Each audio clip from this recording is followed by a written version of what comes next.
Hi there, this is Kelly with Kelly Bears All, and today I'm going to be making Hasselback potatoes. Hasselback potatoes are basically like a baked potato done a little bit differently. What you do is you kind of slit about a 1/4 inch accordion through the whole potato. And then what you can top it with are a lot of different things. Some people do some cheddar top, some people do some scallop type Hasselback potatoes. And you can also do it with the peel on or the peel off. I'm using the Yukon Gold potatoes, which I tend to like how the peel kind of crispens and hardens, which happens very nicely with these Hasselback potatoes. So I'm going to go ahead and leave the peel on. However, if you're going to do a russet potato, I'd recommend you probably take the peel off. So to get started, what we're going to do is just cut these little 1/4 inch strips through the whole potato. Now it's like you're wanting to cut the potato chunks off of it. You go down almost to the bottom, and right before you get to the bottom, you stop. And you just continue to do that through the whole potato. Just like this. Now that I'm doing a video, it's probably going to cut all the way in half, but if it does, we'll just start over. And it doesn't really have to be perfect. I mean, if you're good with a knife, you know, just cut. Some people use chopsticks and use them to center or to space them, but I tend to think that's going to be a lot more difficult than just cutting the silly potato. And I'm kind of a rule breaker, so. Alright. Also, make sure that you clean your potatoes really good before you get started.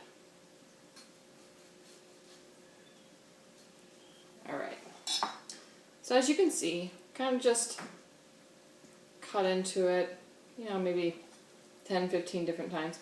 Now my potatoes are fairly small because I'm doing the Yukon Golds. I just like to space them out a little bit. Yours are going to be bigger, you're probably going to have more cuts, but whatever you choose to use. I haven't used any red potatoes, but I've heard other people haven't had great success with those, so just a little forewarning. However, if you love them, try them. Worst case scenario, they don't turn out very good, and start over again. Okay, second thing I'm going to do is get some melted butter. Now, depending on how you're going to finish your potatoes in the end is really going to depend on how you want to start with your butter. I'm going to do an herbed butter because I'm going to leave my potatoes fairly plain. I'm not going to cheese them up or anything like that. I will probably do an herbed bread crust at the end, but that's basically it. We're having a big dinner tonight, and I don't want to fill everyone up on creams and butters and cheeses, so I'm going to keep it as simple as possible. But the butter is crucial because the butter is what gets it all nice and crispy in the end. Okay, so what I've grabbed is I actually have some unsalted butter. I have some roasted garlic. Sometimes when I get those big elephant garlic heads, what I like to do is just throw them in the oven at 350 for about an hour with some olive oil on top and just get them all nice and roasted. And then what I'll do throughout the week is just use roasted garlic in different items. So as you can see, I have a big, huge chunk of roasted garlic, which I love, except for everyone's going to stink after dinner tonight. I'm really going to just get it chopped up as nice as possible, and then I'm going to put it in my butter, add some rosemary, and that's going to be the primary flavoring for my Hasselback potatoes today. Like I said, some people, they just really want to do butter and then do like a cream and lots of cheddars. In fact, I've even seen someone do like a nice Parmesan, and in between each row, you know, butter, Parmesan, butter, Parmesan. I do mine really thin, just so, you know, you don't get too cheesy or buttery. But whatever your preference is on how you like your potatoes loaded, you know, be creative and have fun with it. Also, you can use bacon if you want. Like I said, I love rosemary and garlic together, so I'm going to do like a rosemary garlic, and we're actually having roast tonight, so I don't know, I have this weird thing with rosemary going with roast. My mom used to always put it in the roast when she was cooking it because she had this ginormous rosemary plant out front her house, and it was literally the biggest rosemary plant that you've ever seen. I mean, you had to push it aside just to walk to her house, but of course we had rosemary in everything, including the roast, which I loved. So anytime I think of roast, for some reason, I think of rosemary. Okay, so I'm just giving it a little kind of chop, and I definitely could have used a better knife for this, but it's in my dishwasher and it's in the process of running right now, so I always just make do with what I got. Alright. That's good. And then these roasted garlics, this thing is humongous. I am making 8 potatoes, so, and I like them to really have like a really good garlic taste. That's what I'm hoping for.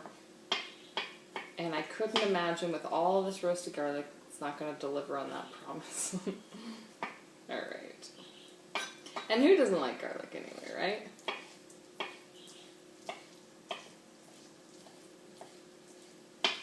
Alrighty. Now, if you don't, obviously most people don't have roasted garlic on hand.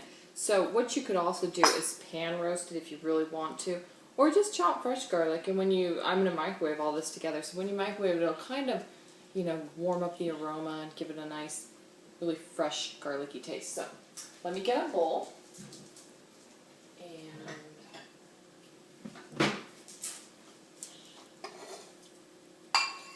all this in here.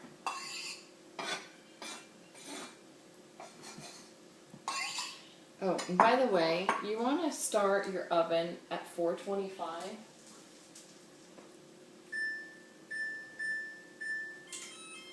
Now, if I'm going to do a Yukon Gold potato, you're going to cook it for about 45 minutes total.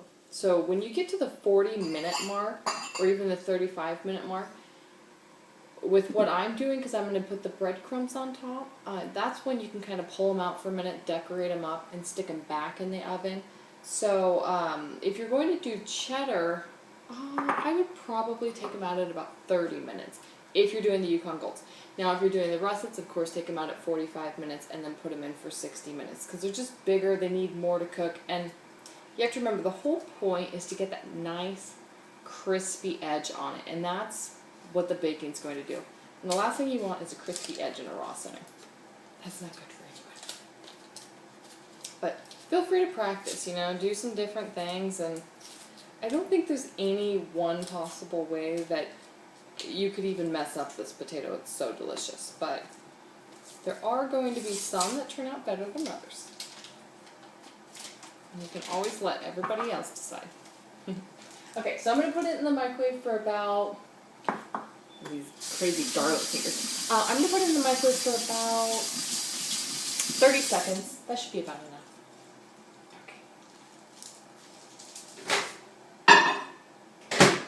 Okay, well, in the meantime, what I will do is I have a cup.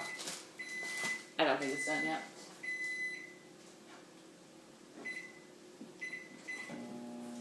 Okay, 30 more seconds. So, I like to bake bread on Sundays, and then I take the little butt pieces of the bread after it's all done, and I stick it in the oven and do like a nice, hard, crisp, crouton style. And that way it doesn't go to waste because the bread is so delicious. I don't particularly love the little end pieces, but the flavor of it is so good. So it's so perfect to use if you want to do croutons. Okay. Alright, that's done. So if you want to do croutons, breadcrumbs, I mean, you can put breadcrumbs on really top of anything, or you could even dip chicken and bake it. I mean, it's so good. The last thing you want to do is waste nice, fresh cooked bread. Alright, let's see. Alright, just gonna mix this up here. There's a little bit that's not melted, but it's warm enough that it will end up melting. But it's got some really, really great flavors to it already. You can just smell it. It's delicious. If I were 15 years younger, I may just take a bite right out of it. But I'm not, and it is the holiday time, so You gotta spare the weight where you can. Okay, so what we're gonna do is we're gonna just get a really nice dip in here. Because that butter is gonna give it that really crispy, nice edge. And it's gonna be like one big, delicious French fry. So, make sure you dip it really well.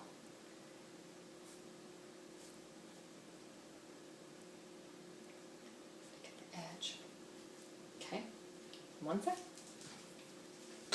Okay, and then I'm going to take my little pastry brush here. I'm going to try to, get it as much in here as I possibly can. Just kind of separate them. But you have to be careful because we don't want to... There we go.